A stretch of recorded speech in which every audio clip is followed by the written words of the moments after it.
guys, so papakita ko lang sa inyo kung ano yung kinaadikan ko ngayon na pagkain. So guys, dried mango kasi sabi naman talaga siyang nakaka-addict, di ba? Kasi sarap eh. Maanghang na matamis, may pagka-asim ng a little bit, lahat na guys. So ito siya. As you can see guys. Diba? Favorite ng lahat to eh, alam ko.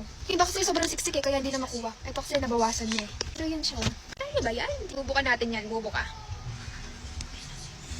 Panis! Panis ka sa akin! Taste test.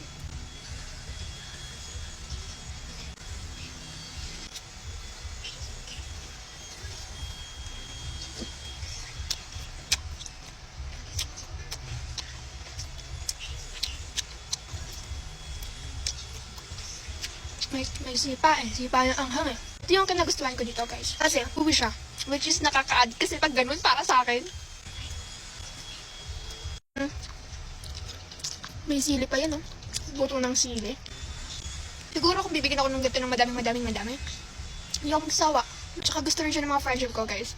As in gusto pa talaga nila magpalibre mga makakapalang moks. Kasi sobrang sarap. Diba? Kaya kung ako sa'yo, kung natatakam ka na, i-click mo na yung yellow basket. Ayun, nandiyan lang. Pero guys, promise.